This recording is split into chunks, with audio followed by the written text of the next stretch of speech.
Selanjutnya kita membahas mengenai pH ya, lanjutan. In the last season kita belajar mengenai perhitungan pH dengan asam kuat maupun basa kuat. Bagaimana halnya kalau kita menghitung menggunakan asam lemah ataupun basa lemah? Jadi di sebab ini kita mempelajari tentang perhitungan pH pada asam lemah maupun basa lemah dan keseimbangan pada pH itu sendiri. Nah, kita akan mempelajari mengenai asam lemah dan ionisasi asam, konstanta ionisasi. Kita mempunyai suatu asam, contohnya Ha ditambah dengan air. Dia menjadi H3O+. H3O+ itu sama juga dengan H+ ya. Ionisasi juga hanya menjadi A-. Ionisasi itu artinya dia terdisosiasi ya, terpecah-pecah menjadi ion-ion. Kalau kita lihat persamaannya, ini cara bacanya Ha terionisasi secara reversibel atau bolak-balik menjadi H+ dan A-. Maksudnya apa? Ke arah kanan dia berubah menjadi ion, ke arah kiri dia berubah menjadi larutan lagi, senyawa. Nah, nilai Ka itu adalah ionik konstanta ya. Ka itu adalah konstanta ionisasi asam. Berapa banyak asam yang atau H+ yang terionisasi? Kenapa mesti ada Ka? Karena tidak semua pada asam lemah maupun basa lemah, tidak semua ionnya ada terionisasi. Ada sebagian yang tetap menjadi senyawanya. Seperti ini. Kalau nilai Ka-nya naik, maka kekuatan asam lemahnya semakin meningkat. Ini adalah contoh-contoh dari konstanta ionisasi asam lemah dan konjugasi basahnya. Apa itu konjugasi basah? Cari ya. Cari pengertian konjugasi basah. Jadi di sini kita punya asam lemah HF, HNO2, kemudian HCOH2. Dia mempunyai nilai Ka sekian. Konjugasi basahnya plus F-. Kalau kalian lihat, konjugasi basa adalah asam lemah ya, sisa dari asam. Nah, sekarang kita ditanya nih, berapa pH dari 0,5 molar HF? Kita harus mencari nilai HF. Seperti kita tahu ya, HF terionisasi. Ingat, dia asam lemah, jadi dia harus reversibel menjadi H+ dan F-. MBS kita buat. Mula-mula reaksi setimbang. Mula-mula dia punya 0,5 HF. Kemudian H+-nya kita nggak tahu. 0 awal-awal masih 0, ini masih 0. Pada saat dia bereaksi, ini berkurang sejumlah sekian X, dan ini bertambah sejumlah X, dan ini juga bertambah sejumlah X. Pada kondisi setimbang, nilainya adalah 0,5 min X, ini X, ini X. 0 tambah X jadi X ya. Nah, kita lihat tadi rumusnya. Nilai Ka sama dengan konsentrasi produk, hasil kali konsentrasi produk per konsentrasi reaktan. Produknya dulu ionisasinya ya. Nah, nilai KaHF itu bisa kita lihat di sini, nilai Ka-nya 7,1 × 10⁻⁴. Bisa ya kita masukin ke sini. Jadi 7,1 × 10⁻⁴, konsentrasi H-nya itu X, konsentrasi F-nya itu X, jadi X kuadrat. Oke, paham ya X kuadrat dari mana? X-nya itu dari sini dan ini.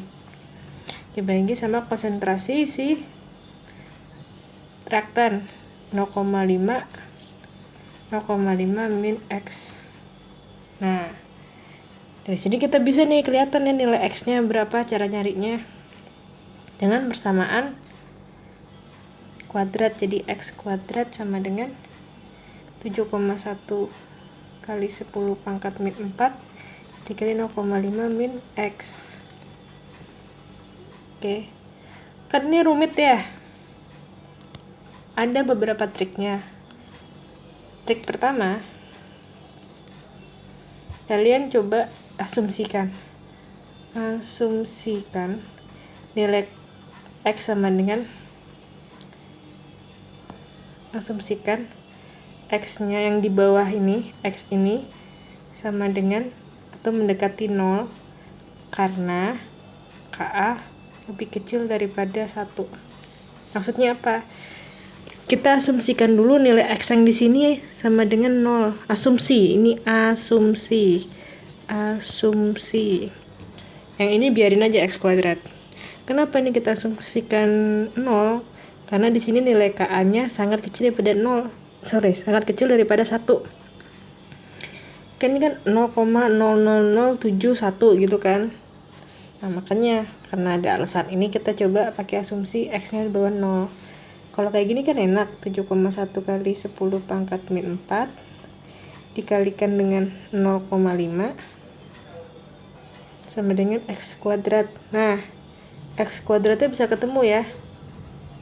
Jadi 3,55 kali 10 pangkat min 4.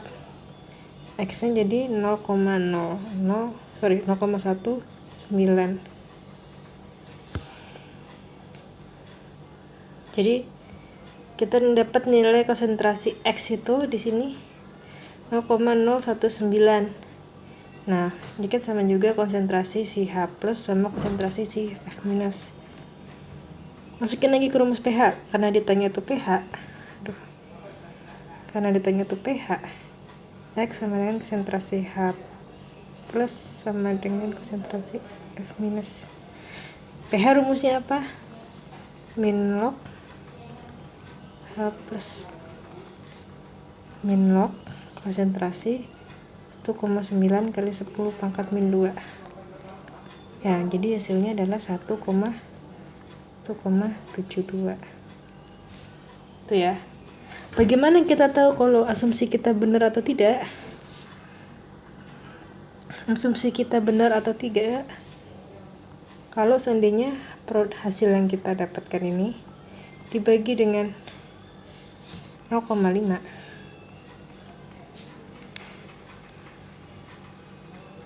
hasilnya harus di bawah dari 5%.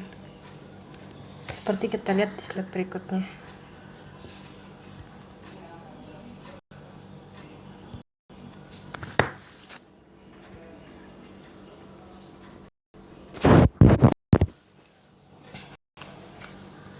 Nah, kapan kita bisa menggunakan pendekatan KA? Kapan kita bisa menggunakan pendekatannya X-nya sama dengan 0 kalau KA-nya lebih kecil daripada 1? Kapan? Bila mana nilai X yang didapat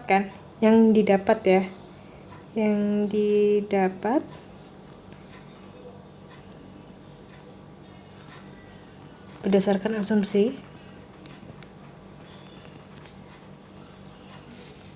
nilainya itu kalau dibagi dengan ini sama dengan di bawah 5%.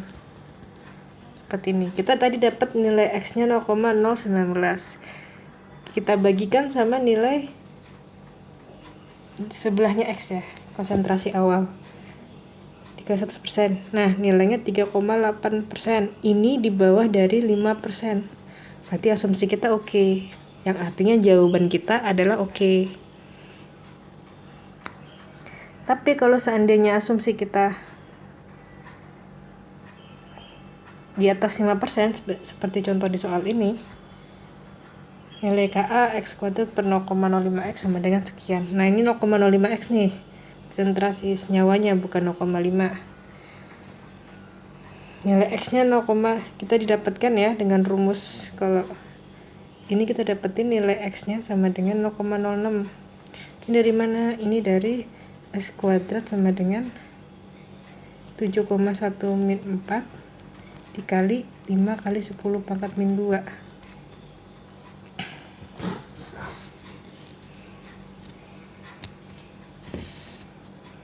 ya.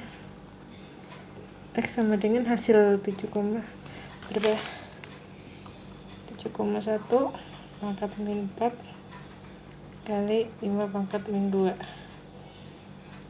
3,55 kali 10 pangkat min 5 sama dengan 0,0059 ya, atau sama dengan 0,006. Kita coba nilai X yang kita dapatkan ini kita bagi dengan konsentrasi awalnya. Nah, dia hasilnya lebih besar daripada 5%. Not okay.